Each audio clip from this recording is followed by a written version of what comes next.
Welcome to a new episode of Film Seizure at the Movies. I'm Geoff Arbuckle, co-host of the Film Seizure podcast that you can catch each Wednesday morning with my cohorts Jason Oliver and Chuck Moore, and my solo show Monster Mondays each Monday afternoon.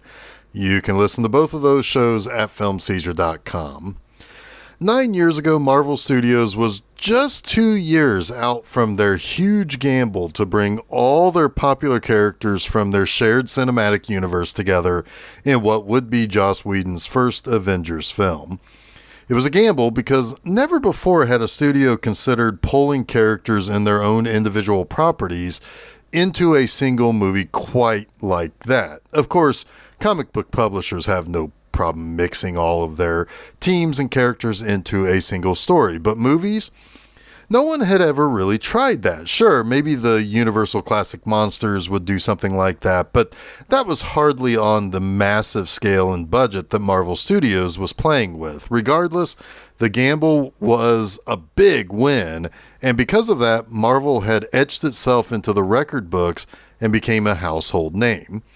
After the Avengers, Marvel had a little more collateral to gamble with, and it was time, in 2014, to kind of expand their cinematic universe. Surprisingly, even before they gave a sequel to the Avengers, Marvel head honcho Kevin Feige tapped writer-director James Gunn to bring not the Fantastic Four, not the X-Men, not even the Champions nor the Invaders to the big screen. No, Gunn was hired to bring to life one of the most obscure Marvel teams of them all, the Guardians of the Galaxy. What's insane about it was the choice of this team was, barely known. It wasn't just obscure, it was practically unknown even within the comic community. Now, I was in the community at the time. I was collecting comics. I knew of the Guardians of the Galaxy from their 90s series and from their mid-2000s series, but I couldn't tell you who was on the team. But the Guardians of the Galaxy was originally created way back in 1969 by Roy Thomas with the help of others at Marvel at the time. And that team came from the 31st century and only a few times ever really crossed paths with our main Marvel heroes. And it should be said that technically that original team of Yondu, Major Victory, Martin X, and Charlie 27 were from a possible future. Major Victory's real name was Vance Astro, who had a main Marvel Universe counterpart too, who became an Avenger during my very favorite run of any comic book ever. The team ultimately had two series, one in the mid to late 70s and one that started in the early 90s. In the 2000s, in the midst of the Earthbound heroes of the Marvel comic book universe dealing with a couple of other big events, out in space, a miniseries called Annihilation brought a bunch of spacefaring Marvel heroes together to fight an army of the bad guy Annihilus. Several of the characters that we know as the modern-day Guardians of the Galaxy, like Peter Quill, aka Star-Lord, Gamora, and Drax the Destroyer, would appear as members of a unified front against the bad guys. In the sequel, Annihilation Conquest, the new team calling themselves the Guardians of the Galaxy arose and would pretty much look more or less like what we would see in the movies that Gunn would work on. Yondu and the 31st Century guys got their chances to appear in the movies, creating a bit of a best of both worlds situation. Now, for this movie, the team was turned into a ragtag team of scoundrels of various personal issues and creeds. Peter Quill, played by Chris Pratt, was abducted by space pirates. Gamora, played by Zoe Saldana, true to her comic book origins, is an adopted daughter of mega baddie Thanos. Drax the Destroyer, Dave Bautista, is a character who has no concept of metaphor or nuance.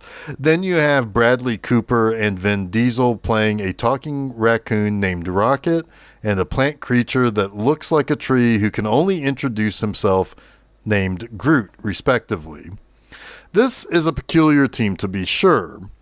Now, there are at least three characters who could be classified as your Han Solo type of anti-hero scoundrel. Groot and Drax can practically be Chewbacca's. Still, they want to do the right thing, and they save a planet from an Infinity Stone that would have wiped out all life on that planet. In the sequel, James Gunn goes all out by expanding on characters, their motives, particularly with Rocket pushing his makeshift family away from him with his attitude. And it's also a movie that has deep family subplots too. Every character finds something they were missing in another. Peter finds his father, a literal planet named Ego, played by Kurt Russell. Gamora and her adopted sister Nebula, played by Karen Gillan, find a way to work through their rivalry that was bred into them by Thanos. Drax finds a friend in Pom Klimatiev's Mantis, who both have a childlike wonder about them. And Rocket finds a kindred spirit with Yondu. But all the Guardians are undeniably a family of their own, all missing a piece, but all complete with each other. Oh, and they also had to defeat that father of Peter's, who also happened to be a Celestial, which in Marvel's vernacular is a god, and they did it all with a massively impactful emotional punch that, to be honest with you, still chokes me up when I watch it 6 years later. What the first two Guardians of the Galaxy movies, their subsequent appearances in the Avengers two-parter Infinity War and Endgame, and their super delightful Christmas special last year did, was give us all a kind of inside joke with Marvel films. These are lovable losers. These are kind of outsiders who are not exactly heroes, and they're certainly not bad guys either. Sure, Nebula and Gamora came from a place of villainy, but we've grown to appreciate them as really kind of part of this family of goofballs. The inside joke became one that writer and director James Gunn shared with us. It's possible to appropriately balance comedy and the more dramatic stuff. We're allowed to be present in the lives of these goofballs and see them do silly, funny, and at times vulnerable things, while also believing them when they turn serious or inner conflict between characters arose. This is a wholly different vibe than what the rest of the Marvel Cinematic Universe was doing at the time, and I think that's a good thing. Some might argue that the successes of the first two Guardians movies hurt subsequent Marvel films because the Thor series or other one-off films and TV series began to rely a little heavily on tension or action being broken by a well-timed quip or joke to help us realize that maybe not everything is as bad as it seems. And that's something some will like or dislike more than others. Generally, I've not been bothered by that, mostly because I still like lighter superhero stuff instead of constantly being burdened by angst or the little more realistic takes that some other movies or series will strive for. The point is that these characters, these goofy and ragtag group of different color aliens and a tree and a raccoon, had a major impact on the Marvel Cinematic Universe, for better or worse. Interestingly, what's more, these films don't just stand apart in terms of character or more, imaginative space operatic settings, but you can't go too long talking about the Guardians of the Galaxy without talking about their song scores as well. The mood, the picture that's painted, at least in terms of the background of our lead character Star-Lord, aka Peter Quill, aka Chris Pratt, and his connection to those deeper cut 70s and earlier 80s rock radio classics is endearing, and you become kind of really extra connected to that character in particular. And after seeing each movie, I'll be damned if you aren't hunting down the songs and humming them along and looking for a playlist to kind of add to your phone so that you can pull those songs up quickly whenever you want to. I digress because it's time to come to the end of the road for this series, as James Gunn will be setting sail for his new gig as head of the DC Comics Cinematic Universe, and see if this third and final Guardians of the Galaxy entry under his leadership is every bit as fun and emotionally impactful as the first two volumes. And in a word, yes, it is. Now, I think the Guardians of the Galaxy Volume 3 will be divisive in some corners of the comic book movie loving world, because this is a slightly different type of movie than what I think we'd really seen in the previous two Guardians movie, at least in a certain way. This movie is both complicated and convoluted, but at the same time also being kind of small and very specific in other ways. As the movie opens, the Guardians, having taken over the decapitated celestial head that is a functioning world known as Nowhere, are building this kind of back after Thanos had previously messed it up during his quest to obtain the Infinity Stones. Things seem mostly good as the people of Nowhere seem to look at the Guardians as maybe something more along the lines of saviors and not just protectors.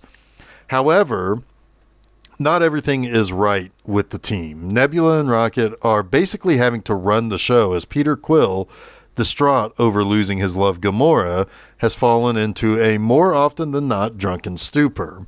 Things are made worse as a race of people the Guardians pissed off in the previous movie sends their newly hatched super being Adam Warlock, played by Will Poulter, to attack the Guardians, and in doing so he gravely injures Rocket Raccoon.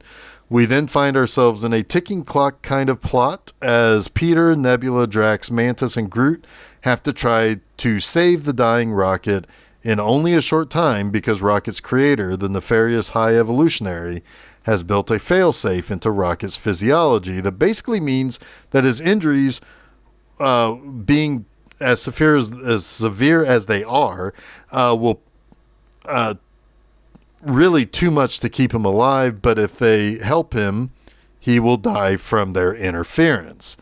Now, the High Evolutionary is a big fan of evolutionary biology and even eugenics to a certain degree. His work includes capturing animals, mostly from Earth, going out into space, and then experimenting on them in quite inhumane ways to evolve them into higher beings. His goal is to become near godlike in the sense that he will create a perfect world of perfect beings that do not do war or drugs or have traffic accidents or whatever.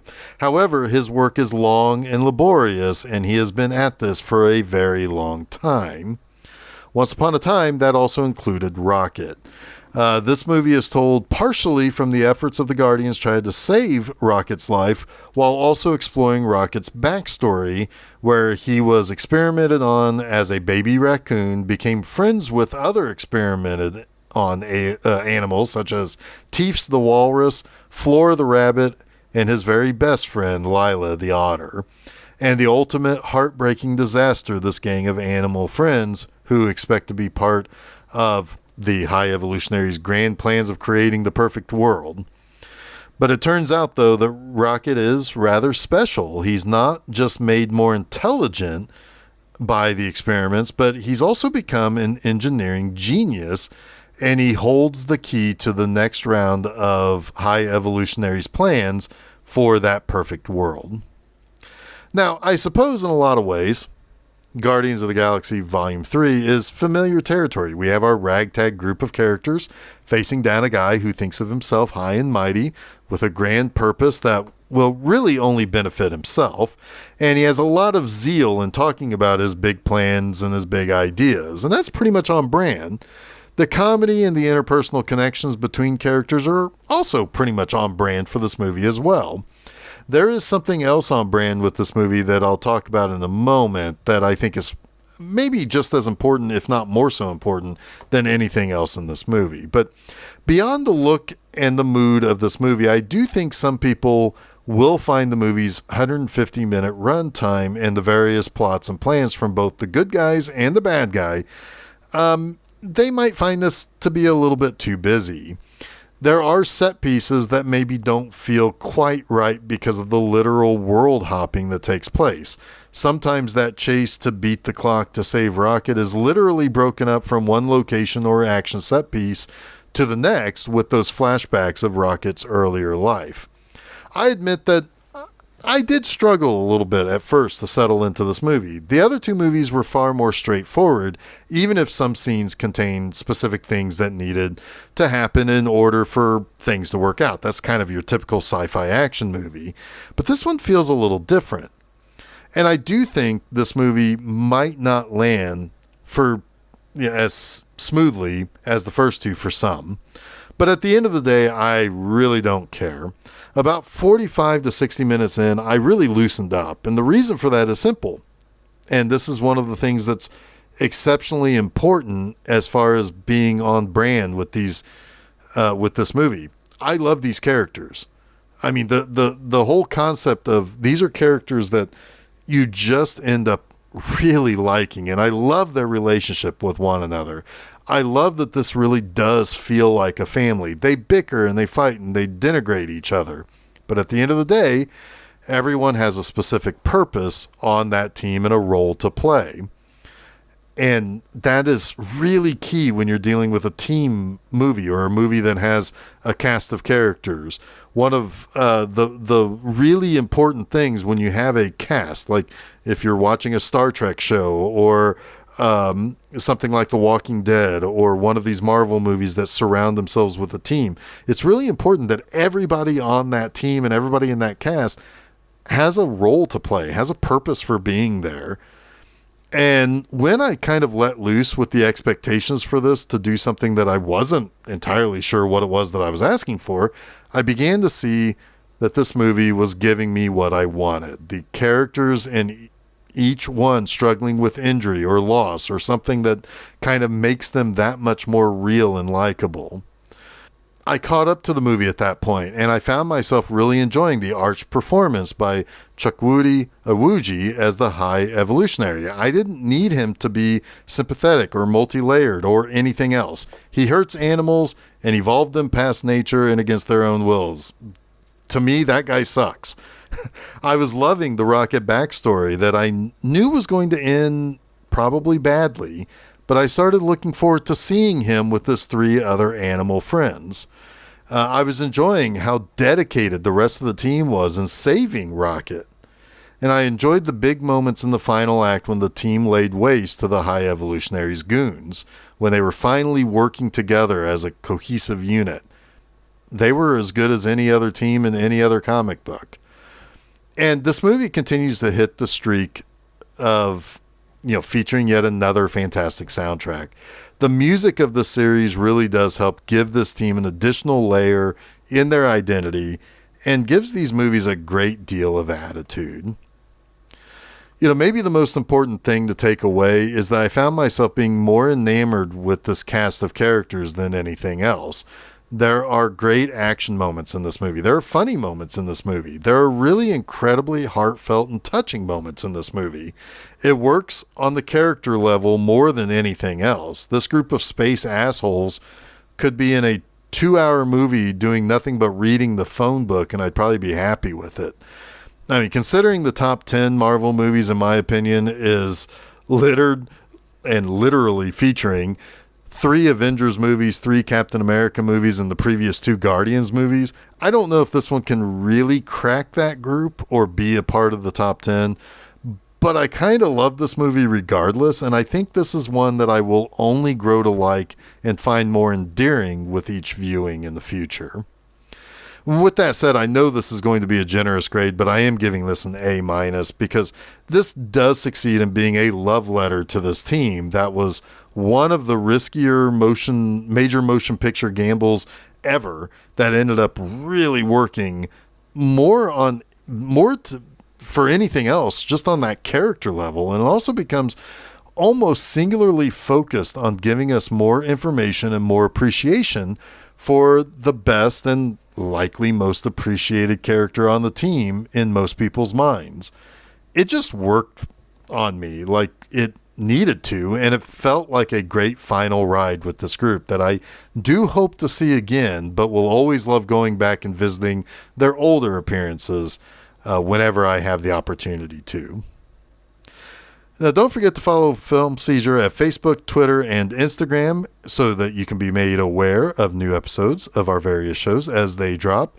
You can also follow us at podcast providers like SoundCloud, Google Podcast, Apple Podcasts, TuneIn, Stitcher, Spotify, and Audible. You can also listen to the show on YouTube by subscribing there. I'll be back in a couple of weeks with a review of another 2023 blockbuster, Fast 10. So until then, don't forget to save me the aisle seat.